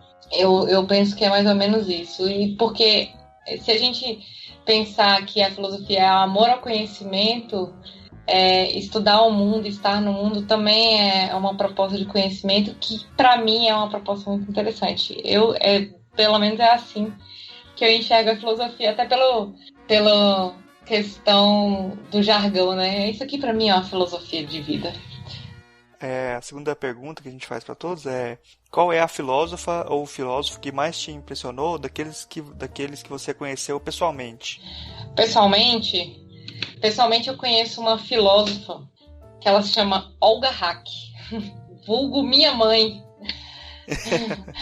Foi a filósofa que eu conheci pessoalmente que eu mais admiro e venho admirado durante toda a minha vida. É uma pessoa que fez com que eu tivesse contato com a filosofia, com o conhecimento, e nunca escondeu isso de ninguém. Ela valoriza mais. Ela fala que ela valoriza mais conhecimento do que pão na mesa, porque ela fala que com conhecimento a gente vai atrás do pão. Então, é uma pessoa que eu admiro demais, é uma pessoa que me ensinou tudo e me ensinou a importância de estudar e conhecer as coisas. A terceira é: qual é a filósofa ou filósofo favorito? É difícil você perguntar para uma feminista qual o filósofo ou filósofo favorito dela sem ser Simone de Beauvoir, né? Mas eu gosto muito dos filósofos da época existencialista, que é justamente a época da Simone de Beauvoir. Eu gosto muito da forma dela de pensar, e aí eu vou para além da própria pauta feminista. Eu conheci Simone de Beauvoir, não foi por causa da pauta feminista, acredite se quiser. Foi por causa da própria filosofia dela no meu TCC da graduação. E pela forma dela de pensar o mundo, de uma perspectiva dual, como eu enxergo o mundo e como o mundo me enxerga, eu comecei a admirar ela por essa forma. E aí depois eu fui descobrindo que existem vários filósofos da mesma época dela, como o Sartre, o próprio Schopenhauer e outros filósofos existencialistas que pensam muito dessa forma de como estar no mundo. Então, Simone de Beauvoir vai ser a minha número 1, e depois dela vem a gama de filósofos aí dessa mesma época. E olha só, o filósofo preferido de um operador do direito, de uma operadora do direito, não é Kant, né? Não é Kant. Mas tem um outro filósofo que eu gosto muito também, que é o Foucault. Eu gosto muito também da forma dele de pensar. É um livro que eu gosto muito, é o Vigiar e Punir. Ele é uma forma que a gente repensa muito hoje essa questão garantista e punitiva do Estado. É bem interessante, e principalmente para quem trabalha muito com direitos humanos como eu, assim. Bom, então acho que a gente já teve um panorama bem interessante. Acho que a gente pode partir para as indicações. Aline, você trouxe alguma coisa para indicar para os nossos ouvintes? Eu vou indicar o filme Mãe, que em inglês é Mother. Ele é um filme que bombou ano passado. é um filme que eu assisti esse final de semana e deixou a minha cabeça, explodiu a minha cabeça. Eu não vou falar muito sobre o filme, porque eu acho que qualquer coisa que eu venha falar, ele vai ser spoiler, sabe? Mas é um filme muito, muito interessante e ao mesmo tempo é um filme que mexe muito com a gente e vale muito a pena conferir para a gente repensar aí alguns valores e até alguns contextos históricos aí, construtivistas, vamos dizer assim. Marcos, você trouxe alguma coisa para indicar? Trouxe algumas coisas para indicar. Eu vou indicar um livro chamado Gênero, Conceito-Chave em Filosofia, da Artmed. A autora é Tina Shanter. Um outro livro chamado Elogio ao Toque, ou Como Falar de Arte Feminista Brasileira, da Roberta Barros. Essa autora que eu falei que fala do doutorado dela, que ela foi fazer a seleção do doutorado dela em artes. Ela é doutora em artes e professora da UFRJ, se não me engano. Esse livro foi a tese dela, ganhou o prêmio de melhor tese lá da UFRJ. Eu queria indicar o filme O Olmo e a Gaivota e também Helena, da Petra Costa, né? Os dois filmes dela. Teoria Política Feminista, Textos Centrais, Luiz Felipe Miguel e Flávia Biroli. Quase roubou. Espera aí, eu agora vou roubar. E o livro Que é Lugar de Fala, da Jamila Ribeiro. Pronto, acabou. Fala, Aline. Não, o Marcos, ele roubou uma das minhas indicações, mas eu vou, graças a Deus, eu tinha duas. Tem um livro fantástico que fala um pouco sobre essa questão da mulher dentro dos espaços políticos, e aí como questão de ocupação mesmo dos espaços políticos, fala um pouco sobre gênero, representação política, fala também sobre dominação e opressão. É um livro que se chama Feminismo e Política, do Luiz Felipe Miguel e da Flávia Biroli também, que o Marcos já pegou o outro livro que eu ia indicar esses dois dela. Tem um livro muito bacana também que eu li no ano passado, que é muito interessante para a gente repensar o lugar das mulheres dentro das camadas sociais, que é o livro Prisioneiras, do Drauzio Varela. Ele é um livro bem fácil de ler, bem acessível, e ele conta um pouquinho sobre mulheres que estão no cárcere e o que motivou essas mulheres a se envolver com o crime. E é fantástico, assim, eu achei interessantíssimo. O Drauzio, ele escreve muito bem, e a gente vê que o encarceramento de mulheres, ele é um problema social grave por conta da questão do racismo, a questão dos direitos, de quantos direitos das mulheres são violados quando elas são encarceradas, desde os direitos à convivência familiar, como a estigmatização dessas mulheres, porque elas não se comportam dentro do padrão social adequado. Então elas se envolvem com o crime, elas são duplamente punidas pelo Estado e pela sociedade, porque mulher não pode praticar crime nenhum e tudo mais. Então é fantástico, vale a pena conferir esses dois livros e o filme Mãe. Bom, eu vou indicar aqui um podcast chamado Olhares Podcast, que é um podcast aí da Aline. Ele fala sobre questões feministas, ela faz várias entrevistas muito interessantes. Vale muito a pena mesmo ver, ouvir, é muito legal, muito bom mesmo o podcast. E também indicar o filme As Sufragistas. Acho que para quem não tem muito contato assim, com essa luta pelo direito ao voto que aconteceu, é muito legal até como introdução, assim, né? Eu acho que pode ter alguns problemas no filme, eu não sei. Eu acho que ele tá no Netflix, não saiu ainda, né? Porque o Netflix entra e sai filme toda hora, né? Eu acho que ainda tá no Netflix. A gente tá chegando aqui no final do programa. Eu quero agradecer muito a presença da Aline, essa aula que ela deu aqui hoje pra gente, né? Muito, muito legal ouvir ela falar. E abrir um espaço aí para você, Aline, fazer as considerações finais, falar o que você quiser aí, divulgar o seu trabalho e tal. Então, como você já disse, eu faço parte do Olhares Podcast. Ele é um podcast que o principal escopo dele é desconstruir a visão do mundo sobre as mulheres e atribuir novos olhares. é um podcast feminista e ele veio como que eu poderia dizer, de um desconforto a respeito dessas pautas feministas, como elas são tratadas pela sociedade, como elas são invisibilizadas ou até mesmo estigmatizadas, deturpadas e tudo mais. A gente gosta de trabalhar muito de uma maneira didática, então quem chegar agora no podcast Olhares, pode conferir lá os primeiros, tem os conceitos básicos de que é feminismo, o que é gênero, o que são violências e tudo mais. Aí os mais recentes, tem episódios aí já com alguns recortes, falando de feminismo negro, falando sobre mulheres quilombolas, sobre mulheres em situação prisional e tudo mais. Vocês podem encontrar o Olhares no olharespodcast.com.br.